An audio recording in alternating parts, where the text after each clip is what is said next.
Hi, it's Luke Wanick here, back on Brenly Farm, and it's planting day today. We're putting in seedlings around this wetland.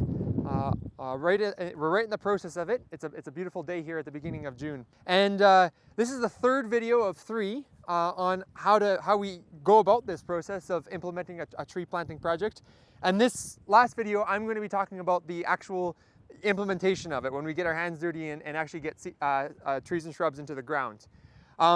So we have our planter out here, and he's putting seedlings in the ground as we speak. But before we talk about that, I want to first talk about how we prepared this ground so that it made it easy to plant and increase the chances that the seedlings would do well. We use a site preparation strategy which involved tilling up the site and then applying mulch. So Brenda went around in the early spring, and she's tilled up this area nice until it's nice and black and crumbly. If we were planting into pasture or into hayland, then I'd recommend starting the tillage and breaking up the sod in the fall prior to planting. In this case, you can just do it in the spring. And then what we do is, so we start with getting the soil black and crumbly, and it's important to get deep. Like I'm talking 8 to 12 inches deep so the seedling roots can get down. And in this case, Brenda didn't have a deep enough cultivator, but she did have a potato furrower, and she kind of modified to make a trench in the ground exactly where the seedlings will be planted. So if you look kind of down this line where there are already seedlings being planted into the ground here, you can see this. This is the work of the potato furrower, and it just makes it super easy. The shovel just plunges right into the ground like that, which is exactly what you want. That means the seedling roots will be able to do the same. All right, so Brenda tilled it up. She used a potato furrower to mark out the lines where we're going to be planting our rows. And then at the last tillage pass, she also seeded and harrowed in our ground cover of sheep fescue and white clover here, all right? And so that's all established kind of before, or seeded in before we actually go to the planting. And I should mention that this site preparation strategy that we chose here is not for all sites. It works here because it's a pretty flat site, and there's little chance of erosion. We're working above the high water line. If you're dealing with steeper slopes, tilling up the entire site might not be a good idea because of erosion and things like that. So this site has been prepared really nicely. We've gone through tillage, we've ripped it deep so that the seedlings can have a chance to grow up, and we've seeded in a ground cover. It's ready for either planting or mulching. In this particular project, we did the mulching after the planting, and so I'm going to go into how we do the planting first, and then talk about the mulching afterwards, and explain what we did there. And in terms of planting, when planting an eco buffer like this, it's important to have the rows really well staked out, and the flags kind of at regular intervals to keep the spacing right. Or this is what we did, at least in this site, because we wanted to make sure we had enough seedlings for the rows we were doing. So we actually here put a flag every 6 meters to mark out where a little white spruce would go, just to make sure that the white spruce were spaced far enough apart. And then we kind of put a diversity of seedlings in between the flags like that. So yeah, we after preparing the site in this case, we put these flags in, and then it was all ready for planting. So now moving into the actual planting of the project. So you have really a couple of options when you're actually planting these sorts of projects. One is to rent or borrow a mechanical pull-behind planter, which are available for many counties across Alberta. And how that works is it's an implement that is pulled behind a tractor, makes a furrow in the ground, people sitting on the back of it, drop the seedlings into the ground, and then kind of the furrows, it closes up around it. And that's a great option and it could be totally used for a flat site like this. But we often tend to hire professional planters, human planters, to do the jobs. In this case, we're working with Brendan Brookhoven from Lightstep Silviculture. And working with human planters like Brendan is awesome because they're really good at what they do. They know how to plant a seedling really well and get it nice and into the ground well, and no air pockets around it. And they're really fast too. Like a single planter like Brendan can plant upwards of 3,000 seedlings in a day. And they're really useful in tight spaces that might be awkward to get around with a mechanical planter. And they're human too, which has got to count for something. So these planters, they normally work on forestry cut blocks, and all they need is planting bags and a shovel like this, and they can get the job done very quickly.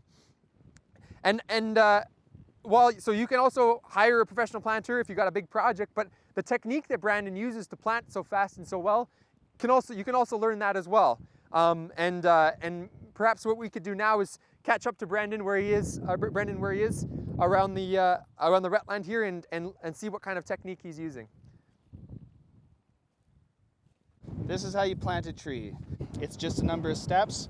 As long as you keep walking, you'll keep planting. So you want to first, you look where you're going, you select your species, and then you're going to want to make sure that when it goes into the ground, you're going to open a hole that's nice and wide. Some people will just put them in the palm of their hand like this. The first movement is getting the shovel in. Sometimes you need a kick, sometimes you don't.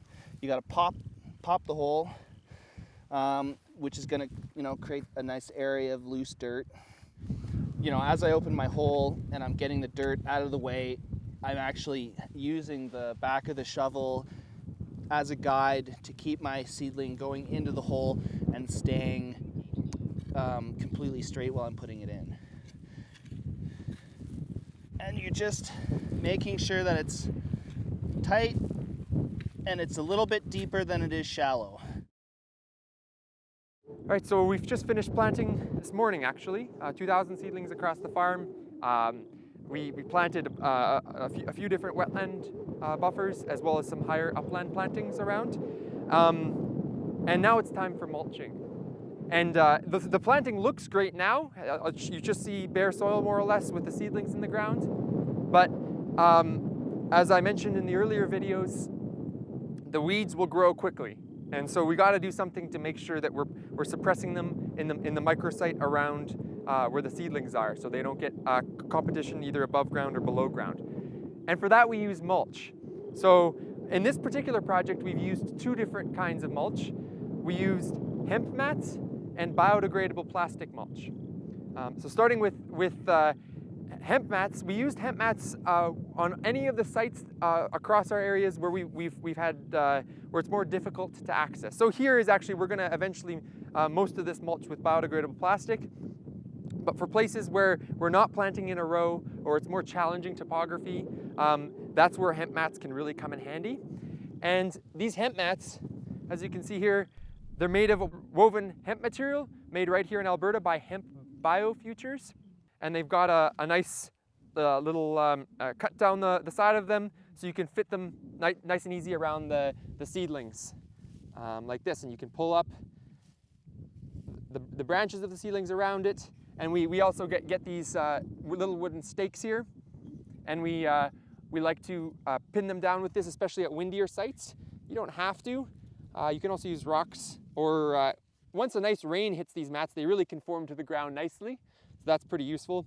But yeah, this woven hemp material takes at least a couple years to break down, and it's a great weed suppression in that microsite around the seedling during that time. Right, and so the other type of mulch we used for this project, for most of the project actually, is biodegradable plastic mulch. And biodegradable plastic mulch is a pretty new product. It's very similar to your standard black plastic mulch. 4 foot wide by 1,500 feet rolls is what it comes in.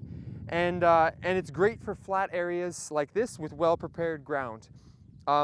And to apply biodegradable plastic mulch is the same as applying regular plastic mulch. It's using a mulch applicator that is available for rent or loan from many different counties across Alberta. Biodegradable plastic mulch, it's a corn-based product that biodegrades after 4 to 5 years, after about 3 to 4 years of solid weeds suppression. And so yeah, we'll take you over to where we're applying the mulch here right now. So laying biodegradable plastic mulch is a tricky task involving at least 3, ideally 4 people. And it takes somebody driving the tractor, somebody sitting in the back on the mulch applicator, or rather crouched on it, and they're the ones that mark the little trees and shrubs. as they go under the applicator, they mark out where they are in the mulch, and then a couple people behind are basically using those marks to feel on the mulch, find the seedlings, and then we use just flat edge screwdrivers to poke little holes in the mulch and pull the seedlings through with a couple of fingers, being careful not to fold them over, but rather just bend them as they lift up the mulch. And then the result is you get a hole that's a lot smaller than if you had been planting into the mulch after, which is another technique that we use as well. When you're starting a roll with a plastic mulch, it's important to have the people behind the mulch standing on the end of it, and then the mulch applicator will bury the edges of the mulch in the plastic, but the end of it will need to be buried by hand using a shovel and spade. Just dig a little trench around the end of it and bury it all there. And kind of as you're going, if you're working on uneven terrain, you might need to adjust either side of the applicator with a crescent wrench just to get the balance of it right, because the front discs basically make a furrow for the mulch to go into, and the back discs bury it afterwards. And so you got to make sure that it's buried pretty evenly on either side. Biodegradable plastic mulch and hemp mats are the mulch types we chose to use at this site. They're not the be-all and end-all of mulch types. There's other mulches out there. If you have things like wood chips on hand or even straw on hand, they can be a great and cheap way of getting that weed suppression and moisture retention around your seedlings. Just be careful when using things like straw. It can have weed seeds. It can sometimes provide great habitat for voles and mice that can damage the seedlings. And it doesn't provide the same length of time of weed suppression as something like biodegradable plastic mulches. But these are great options to consider when implementing tree planting projects like this. So in this project, we chose to lay the mulch after planting, and the reason for that is to try to make a smaller hole where we can pull up the seedlings. But that's not the only way to do it. You can also lay the plastic mulch before planting, and it's a lot faster and easier to lay. You just lay it straight out and don't have to worry about marking the seedlings as you go along. But then you go along and you can plant right into the mulch. You can just basically use your shovel, a narrowest shovel as possible, make a hole in the mulch, and put your seedling in, and just like you would planting otherwise. And this is what we've done on many of our projects, including last year. We did that for the entire project here, but we've switched over to doing it before planting before the mulching, just to try to minimize that weed growth around the seedling, because we've discovered there's a pretty decent weed seed bank here. But if you're looking for a quicker mulch application, applying it beforehand is a great alternative. Once the planting is over, the work is definitely not done. Monitoring and maintaining the planted seedlings is really important work to do to ensure that they grow and survive and thrive. So I'm here with Brenda at a wetland buffer that we planted, or part of the wetland buffer that we planted last year, to talk about some of the things that need to be considered when maintaining seedlings. And there's 3 key things to watch out for. There's weeds, water or lack of water, and wildlife. So first, starting with weeds. So if you did a good job with the mulch application and got a nice cover crop in underneath, or ground cover, your weed problems are likely going to be a fraction of what they would be otherwise. But weeds can still find a way through, let's say, holes in the mulch and around the edges of the mulch, and they can compete with your seedlings. And so, Brenda, if you could talk about some of your stories with weeds this past year, and what the different things you needed to do to manage them in this planting. Yeah, well, the big issue was that we had a lot of moisture last year, which was a great thing for the trees, but the weeds went wild. So we didn't have to spend time watering, which was a good thing, but we spent extra time weeding. And the biggest not a problem, but the challenge that we had was the hole in the biodegradable plastic where the tree is coming through is maybe 4 inches big. And soon weeds come through that hole and it's just jam-packed with the little seedling. So that's handwork.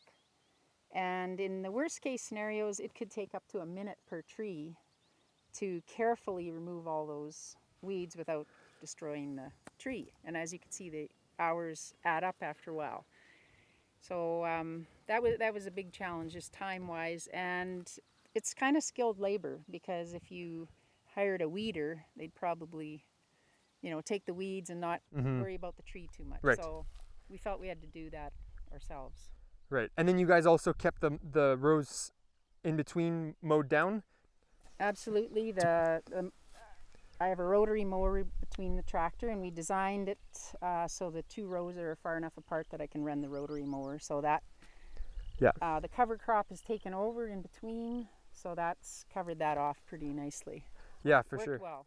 That's great. Yeah, because it's important, because to getting those annual weeds, their seed heads cut off before they go to seed, really. Right. And so you're reducing your weed pressure down the way using the mower in between the rows. So at this site, the landowners have done a phenomenal job at keeping the weeds at bay and putting a ton of work into making sure they're more or less free of competition. And that's really important, because these seedlings are doing great because of that. And I think that just one more year of weed suppression will be enough for them to be off to the races and to be growing, and really the amount of maintenance that will be needed after the first couple of good years of weed control will really drop off.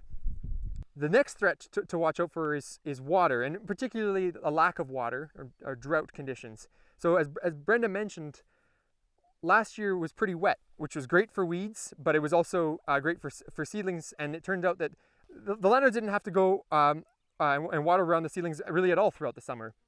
But if we do have a drought for a couple weeks and the soil is dry about 4 inches down, then it's a good indication that watering it would be really helpful for the seedlings. And that can be done with a simple irrigation system like a tank on a truck or something like that. And I should also mention the mulch here will help reduce the need for that as well, because it'll reduce soil evaporation as well. So that's another benefit of the mulch. Right, so the third threat to watch out for is wildlife. So some animals, like livestock, are relatively easy, or they should be relatively easy to keep them out of where you planted trees by fencing, and you absolutely should be fencing out your trees if you have any livestock around, cattle, sheep, goats, or anything like that. But wildlife is a lot harder to keep out. Things like deer, voles, beaver, hare, stuff like that can really do a number on the seedlings if it becomes if the pressure is too great. And the seedlings are pretty good at withstanding pressure. So you see here, for example, this here is a balsam poplar that is looking super healthy after 1 year of growth. It does have some damage at the base here, likely by maybe a vole or something down there that's eaten away the stem of it down there, but it's only on one side, so it's doing okay. And here we have a willow right here that has been browsed on the top, so that's a tip nipped up likely by a deer or something gone along. But it's also going to bounce back from that. I'm not too worried. But if you had a lot of pressure, and if you had animals that were girdling around the base of the stems in a lot of cases and really eating down your planting, then I'd be more worried, and then preventative measures might be necessary. And those could be having a fence, putting a deer-proof fence around, or putting little tubes, plastic tubes or something like that around the stem of each seedling to protect them from voles and things. Yeah, girdling the base, which is eating a ring around the base of the stem completely around. So that's something else to just keep in mind. We don't usually have those kind of protections we don't usually invest in them right off the bat because they're quite expensive, but it's something to monitor and take action if necessary. So those three threats, or those three things to watch out for, so weeds, water, and wildlife, are the three main ones. There's other things that can damage your planting: herbicide drift, someone haying the seedlings. We've seen it all. But if you monitor and keep on top of things like that, chances are your seedlings are going to make it for their first couple of years, and then have enough growth and have developed enough of a root system to be able to grow up and be more and more resilient as they continue to grow. And yeah, I would like to just get your thoughts on what you're looking forward to the most here, Brenda, on as these trees are growing. Well, this just thrills me, just seeing the transition from cropland to this development of this wetland, and the transition, how, first of all, how quickly it happens. And I mean, the trees are still small, and just imagining when they get big, it's going to be tremendous habitat and a great place to enjoy. And it's kind of this, there's still room to have crops. You can still farm, but you've got a special place in the midst of it all where you're leaving space, again, leaving space for natural habitat, which makes me very happy. That's what I look forward to. Nice.